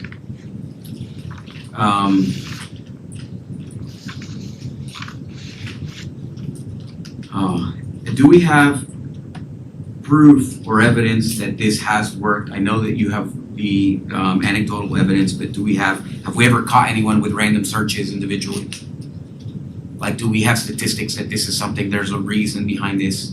It's a good idea when you're gonna do something that you know people are gonna dislike, but you also know it's gonna be effective, that we provide them with the reasoning that's not just anecdotal or preference-based, right? And I can tell you from experience, I have caught students with contraband. Unfortunately, when random searches have occurred, personally, I can tell you that. But again, that is not the goal. And it's probably hard to measure because the goal is to be preemptive in preventing students to bring those items. Where they may be tempted to say, well, I'm gonna bring my knife today or whatever. In the event that the student knows I may be randomly searched in third period, then there is a propensity, I do wholeheartedly believe, that the student may make an alternative decision at that time. It's an opportunity to think again. Yes. So why I understand the wording, the language behind it, why random all of a sudden? If we have expectation, are we precluding ourselves from being able to search a classroom because we're stating for a fact that this is gonna be a random search? No, because we still reserve the right for reasonable suspicion at any time. So this is in addition. But you can't do a classroom with a suspect, right? Like you can't clear an entire classroom and do it, or you can. If you have reasonable suspicion in that classroom, you absolutely can. And none of our language prevents us from doing that. Okay. So the one thing that I would say to your question related to data collection. Data collection is actually a component of what we're going to be doing. As far as I know, and Dr. Allen, please correct me if I'm wrong, the data collection process from random searches occurring previously was actually never standardized. That is part of the data reporting that schools are gonna be responsible for at the conclusion. So we will accumulate data. But to your point, no, there isn't. And that's part of the problem, I think, is that we don't have the tight structure in place that needs to be there, where we can look back at the end of a quarter and be able to say, we recovered this many knives, this many guns, this many vapes, this many whatever, box cutters, whatever it happens to be. We can actually share that information if it's legally permissible in order for us to do it. I think it is, because it equates to discipline data that would otherwise be reported as assessor related. Would this prevent it from becoming assessor or no? So then the community, I think also in this communication plan, needs to be aware that we're gonna have an uptick in assessor reports, because It's entirely possible that we would see an uptick in assessor reporting. I think that it would also be entirely possible for us to see an uptick initially, and then a significant downturn when students start to understand that at any given time, I could possibly. I think that speculation needs to be communicated, especially because we were a district that hated to report assessors, and now we're gonna be one which is looking to protect the schools, and that shift is gonna clearly have an impact, and we should be communicating that in advance. Right, so we'll report, we're gonna report what we find. The goal, of course, is to get us to a posture where the students are uniquely focused on just coming to school and experiencing the learning and experiencing each other, as opposed to feeling about other things. I believe that we will have a very, very tight system in place. It's likely, I won't say likely, it is possible that because this is random, it is entirely possible that somebody's second period is searched at time A, and then 2 months later, their seventh period is searched. So then we may encounter a parent that says, my kid has been randomly searched. How random is it? The randomizer is the randomizer, and we can actually even mitigate the risk of all of it by actually moving the randomization into a different department outside of safety and security, allowing them to do the randomization, and then sending that randomization over to safety and security. So there's a bunch of things that we can do. So you're not gonna have a set of ping pong balls. But I agree with you wholeheartedly, and I think that it's the sentiment of the entire board, that it is extremely tragic that we are at this point. But this is the most solemn obligation that we have for our community, and that is to keep our kids safe. And I understand the consternation that will come from this. I'm prepared for it, because at the end of the day, I believe that this protects students. And I think it's important, as a key plank of that communication plan, is what you just said.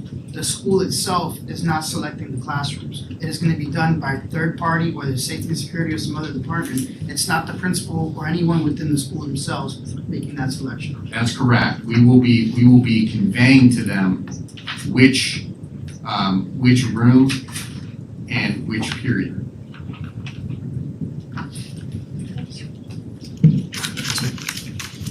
With that, we are on to 15.01, approval of the out-of-state travel. Do I have a motion? Motion to approve. Madam Chair. Motion by Ms. Castillo, second by Mr. Melendez. All those in favor? Aye. All those opposed? Motion passes. We are on to 16.01. Mr. Arguello, you are recognized.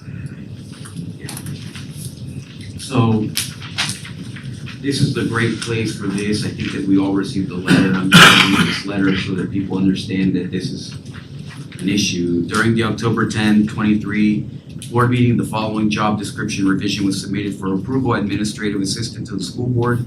This job went from a level 14 to a level 19. I 100% support this job revision. What I do not support is what has not happened since the board meeting. Heather Cahoon did not approve the job revision. She stated during that board meeting that all the other secretaries' job description, salary should be looked at. Here it is, July 16, 2024, 9 months after Ms. Cahoon stated that this needed to be looked at, and nothing has happened. Did you know that a principal, director, secretary, secretary 3 starting salary is $33,830 for a principal secretary? Do you know what a principal secretary does during a regular day to get paid $17.91 an hour? Did you know what a leadership secretary 4 starting salary is $35,711? Look around the dais. You see all of your leaders sitting there. Their secretary's starting hourly wage is $18.89. How many of them answer emails after hours? How many of them come in early, stay late? Did you know that all of your chief of staff and deputy secretaries, deputy superintendent secretaries, starting salary is $37,712? That is $19.95 an hour for the chief of staff and deputy superintendent secretary. While I would love to put my name at the bottom of this page, retaliation has stopped me from doing so. You may also want to look at what your school board bookkeepers and records clerks, school and district-based, make. You keep approving all other job revisions and have completely ignored what makes your district run. Look at the turnover rate for your support staff. They get paid very poorly. The insurance is horrible.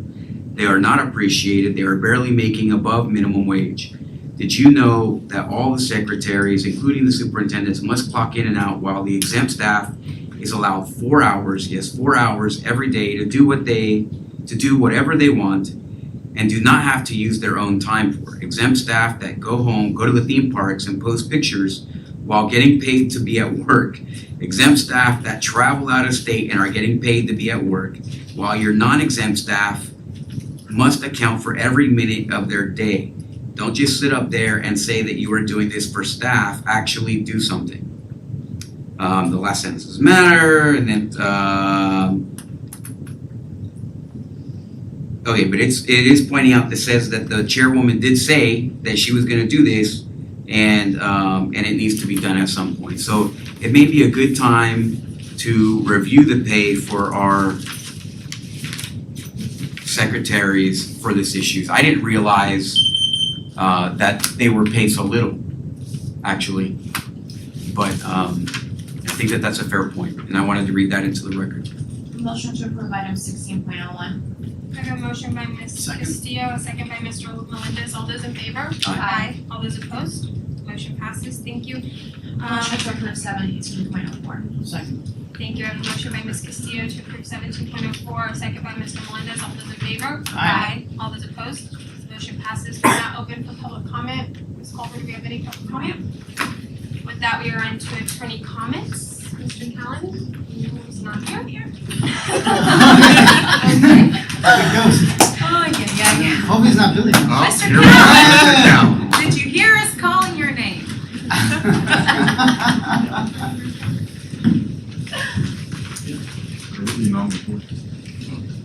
Mr. Callen, we are on to attorney's comments. Are there any on behalf of Ms. Corin that you have for us? No. Thank you. We are on to new business now. I want to take this time ahead of new business to just remind my fellow board members of our policy as it relates to our decorum and our civility. If I need to read it verbatim, I will at that point, but at this time, this is just a blanket warning to all of us that we do have a policy that relates to that, and in it, it specifically states that we will use courtesy and respect across the district, and I hope that we can have the same here tonight as we do each of these new business items. So with the first one, we have Mr. Melendez being recognized for RFP request for Osceola School Investment Advisory Service. Mr. Melendez. Thank you, Madam Chair. I had spoke with Ms. Carmen, and she had, acknowledged the fact that the contract does not have an actual termination clause. I mean, it has a termination clause, but it doesn't have an expiration date. So we've never had an RFP on this specific item. And then I also spoke with Ms. Graber earlier today, and she's kind of willing to just understand a little bit more, but initiate the RFP process now, but give her like 6 months to kind of put together like the different specifications, because you know, I don't want to speak for her. I guess she can, you know, articulate the reason for the delay. I'm just willing to say that I'm amenable to that delay as long as there's like a definite expiration time for it to go out. Because obviously an RFP hasn't been done ever on this type of contract, so I'm pretty sure, you know, just like we do with the ERP, we're definitely gonna change, but we need to map things out and kind of figure out the way forward. So I can appreciate Ms. Graver's concern to kind of map out the way forward and how we wanna do it. But I do want the board commitment to actually commencing the process, you know, not delaying it. And so I do agree that it's not proper for us to just go ahead and terminate the contract and force it. It's better now that, hey, you know, it is what it is, that staff get together, and Sarah, please feel free to interject when I'm done, to kind of do what the due diligence they need to do to see what it would look like, whether it's an RFP, RFQ, RFI, you know, there's so many different ways to go about the business. But I do believe that at least now that staff understands my concerns and is willing to move forward with that. And so at this time, Ms. Graver, you want to give like a recommendation on what you would like to do or proceed?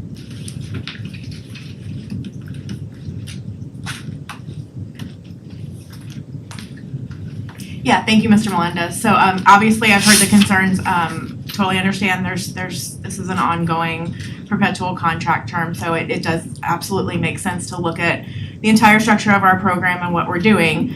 My only request with doing a formal RFP is that since there's no immediateness to needing to put that out tomorrow, that we allow our team time to look at how this has been done in other places, and put the proper scope of work together, the proper format for this, and take time when we're not right in the middle of year end and my finance team can actually do this methodically and properly. So my recommendation would be that we, assuming the board wants us to move forward with this, that we just work it into our plan for next year, whether it be in the strategic plan or what. But absolutely, I mean, as staff, we're willing to look at the process and do some sort of competitive solicitation on our overall long-term investment program. If I may follow up the question, so what's I'd like to have a concrete time frame. You said strategic plan. I'd like to sit there and say, okay, by this time, you know, what's the? I would say let's plan probably no later than January to try and get something out on the street. I can agree with that. Or you know, obviously it's your opinion as well, but I'm okay with that as the person that had the most things with this item. So at this time, do we have anyone opposed to us moving forward with this? Perfect, I think with that, we will, are in agreement with moving forward. Thank you, Ms. Graver and Mr. Melendez. Thank you, Madam Chair.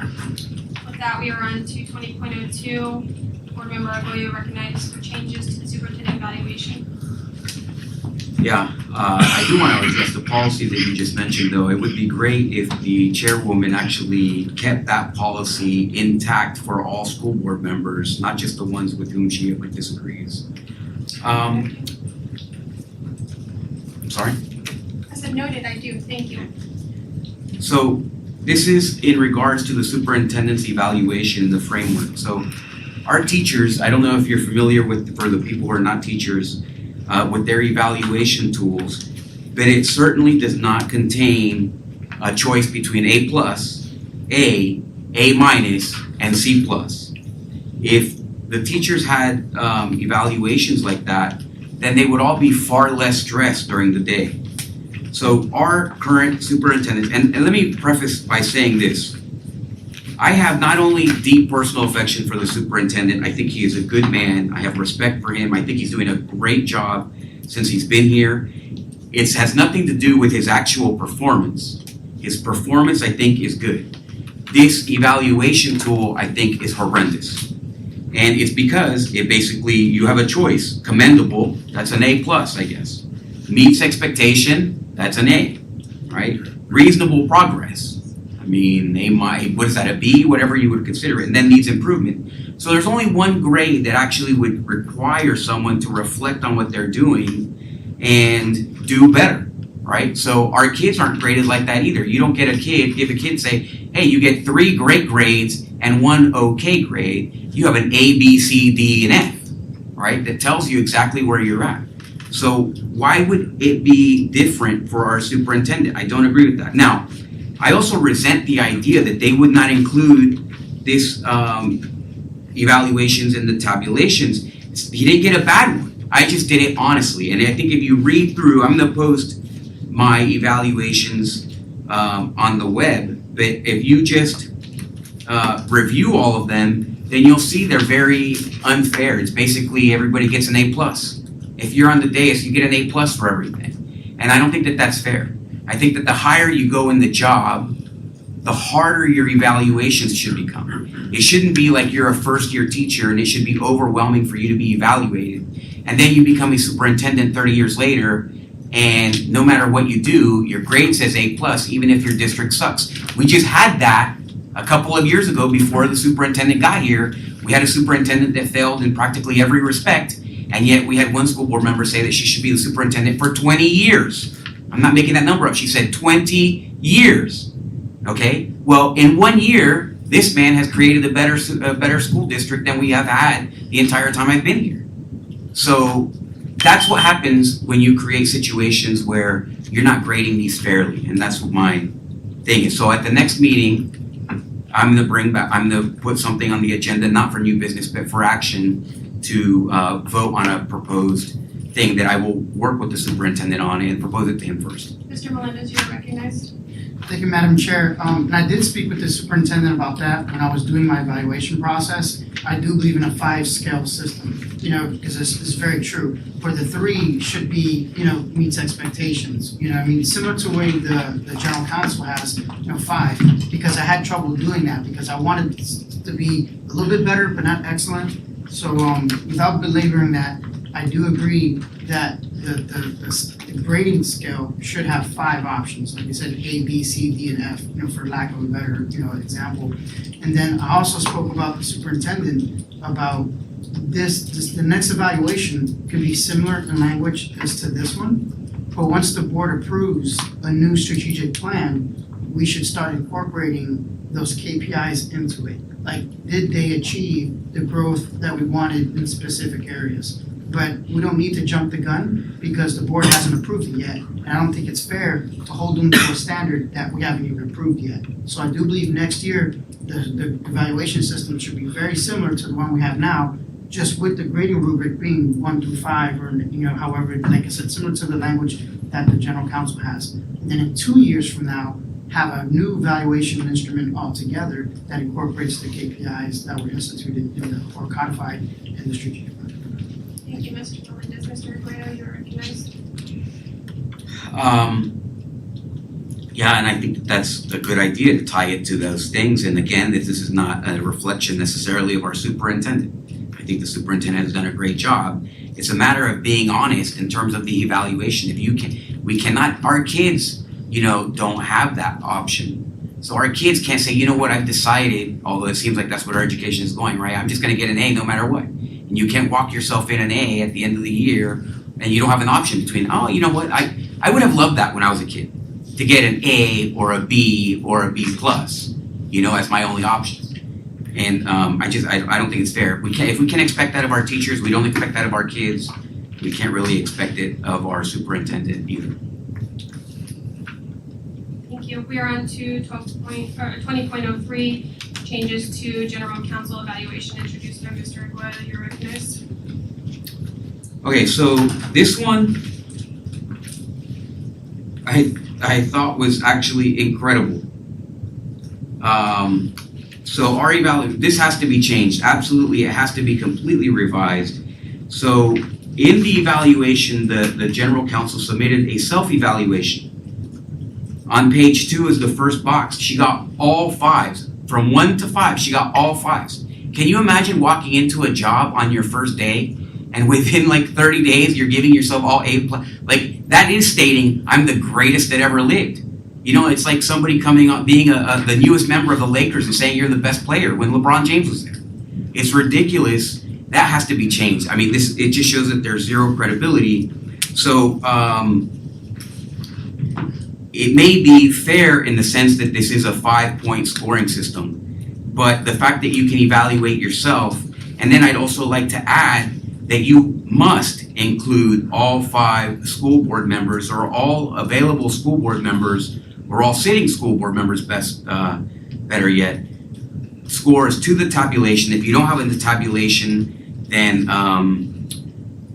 it's no good. Also, I think that you need to have a post-evaluation response, because you see these, how can you not respond? If the average of these is 5 on every single one, then you would think that this was the greatest attorney ever. And I don't think that that's fair for our community. At the end of the day, the attorney is an employee of the school board members, and the school board members report to the school district. There has to be some other notes, and this has to be taken with seriousness. This is not a low-level job. This has to be taken with credibility. This is closer to a comic book than War and Peace. It's ridiculous. It is a farce. It is the most slanted evaluation I've ever seen in my life in any respect. I've seen kids cheat that have a better, more realistic view of what their work is than this. And that's exactly what this is. This is cheating. Thank you. We are on to 20.04, request to terminate general counsel introduced by Mr. Arguello. You are recognized. Yes, this is basically, I will be bringing again a motion to the agenda at a later point in time that is requesting to terminate the general counsel for a variety of reasons. Number one, she has made a series of very serious mistakes here. Her very first mistake was writing her own contract, and again, the school board members didn't read that contract apparently. I did. I was against that contract. Now that contract is coming back to bite the school board members. Not only in terms of this evaluation, but in many other ways, including her legal advice, including stating that we're in breach of contract. That's not her job. An attorney does not state as a matter of fact that we are in breach of contract. That's what a judge would do, right? They advise. Number two, this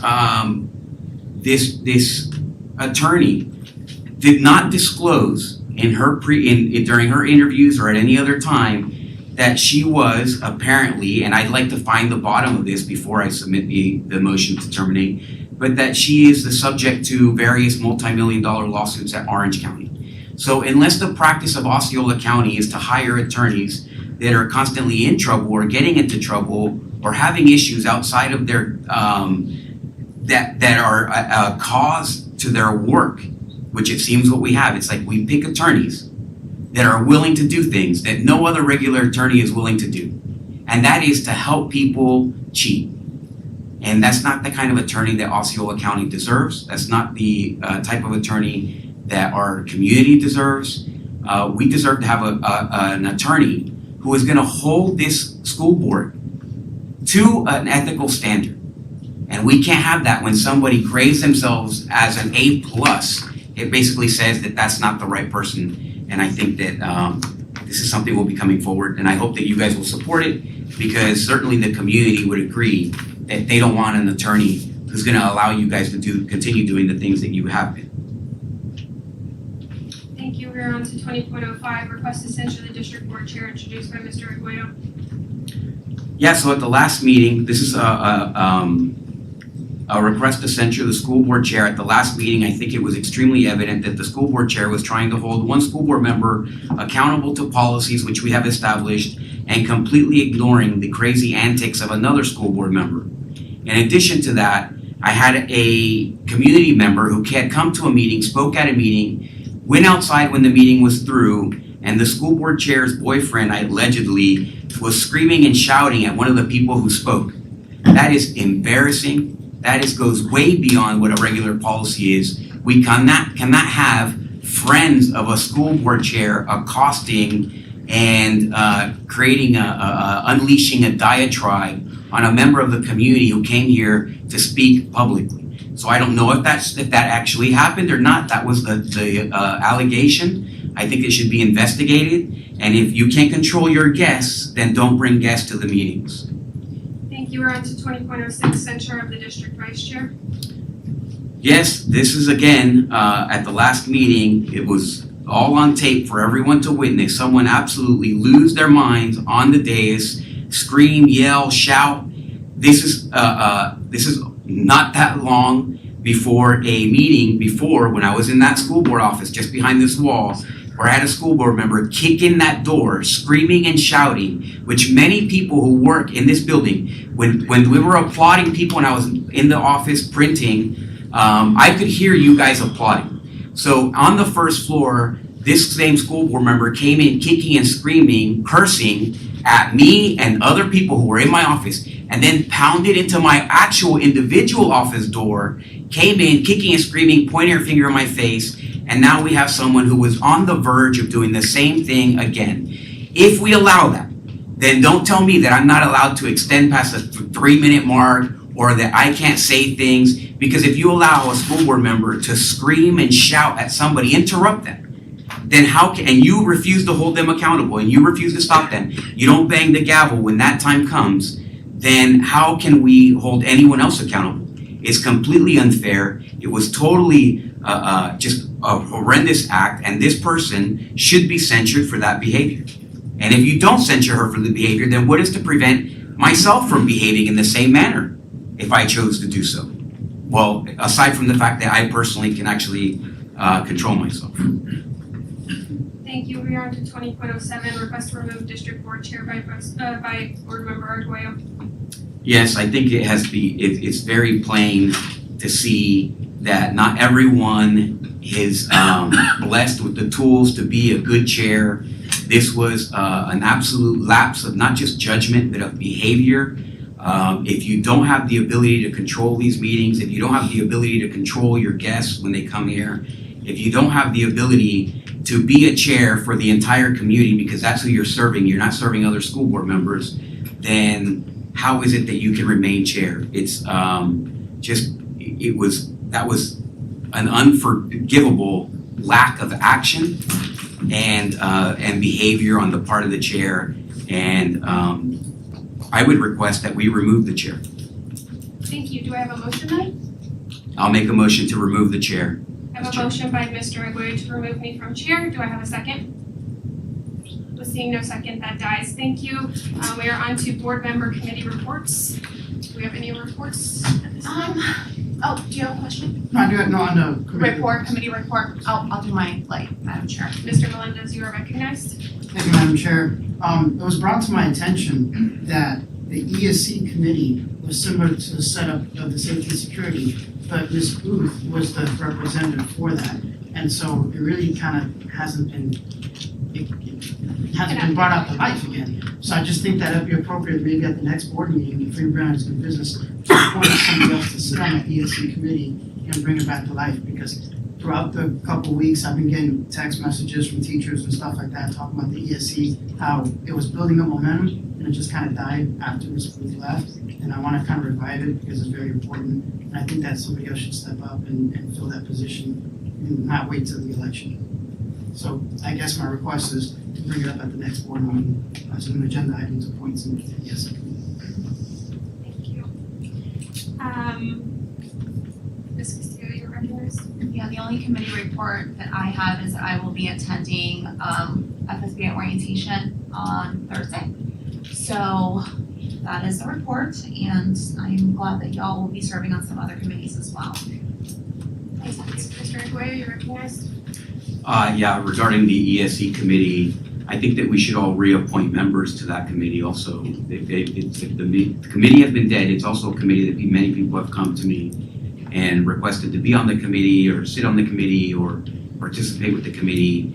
And it's probably one of the issues at the school district, which is the least visited and the most urgent. And so, I mean, I would also recommend that we stand the committee back up and appoint you. With that, the meeting is adjourned.